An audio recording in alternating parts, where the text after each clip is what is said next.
Doing this video, I just noticed that it's a very uneven, the back, the desk, how it looks.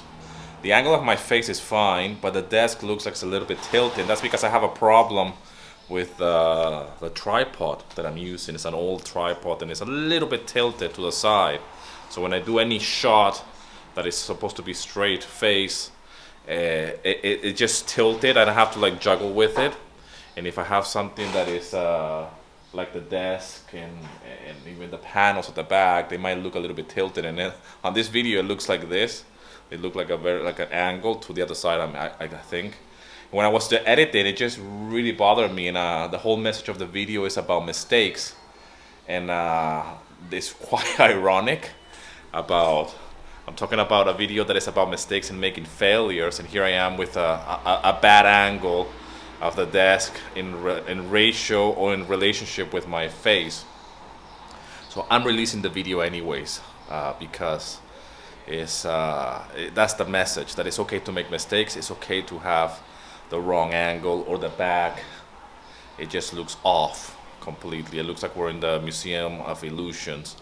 And I'm just gonna leave it like that, and it will be out there as a statement that it's okay to make failures, it's okay to get the wrong angle, it's okay to make mistakes, but it's not okay to quit. One of the biggest things I've learned in all of these years of selling my music on royalty-free libraries is that it's okay to make mistakes, it's okay to experience failures from time to time. And in the beginning I was really naive about this fact that I am gonna get rejected, I am gonna fail, I'm gonna be doing music that probably will not sell, I'm gonna be experiencing a lot of fears within as an artist, as a creative person, and it's not always gonna be what I expected. So I think that's one of the major things for us composers, especially in the beginning stages of embarking in this journey of licensing your music or selling music online.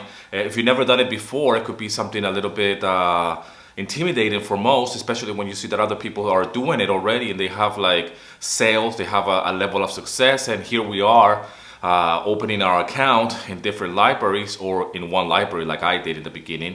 I was just on Audio Jungle, and I was already seeing what other people were doing and learning a lot in the process, but at the same time measuring myself with people who have already been in the game for years. And that's a big mistake, and that just adds up to the fear factor, to how we perceive our own art and our music, and we're always comparing ourselves. That's a terrible mistake. I stopped doing that years ago.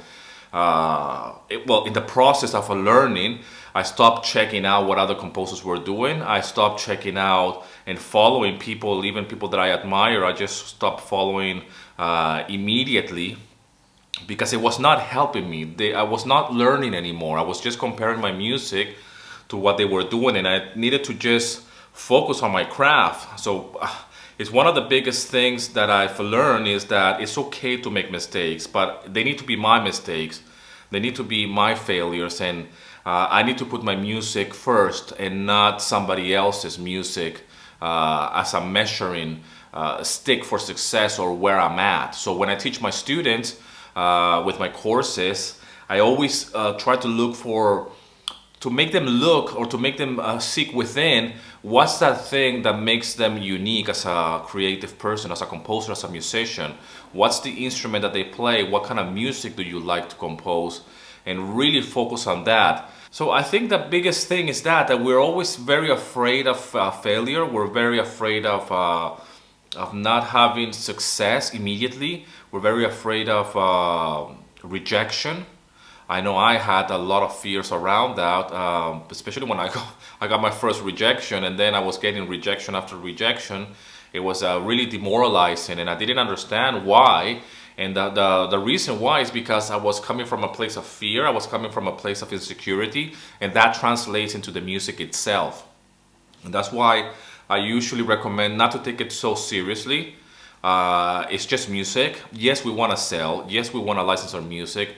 But it's not the end of the world, okay? So when you take away the fear factor, when you take away the fact that it's okay to fail, It's okay that this might not work, but you're putting all of the best intentions out there with your music. It's all right, you know. You will get through, and in order to succeed, you need to experience some kind of failure from time to time. It's okay if I get a rejection. It's okay if I put some music out there and it's not selling. It's okay to fail, but it's not okay to quit. I hope this video finds you well. Thank you very much for all the comments, for all the support. Subscribe to the channel if you haven't done that yet. If you are somebody that is new to music licensing or to royalty-free libraries, download my free guide, link in the description. I also have a free workshop where I teach how to earn between $500 and $1,000 per month licensing your music online. Link in the description as well. Go and check out that workshop. And as always, thanks a lot for all the love and support. Rock and roll, and here's to your success.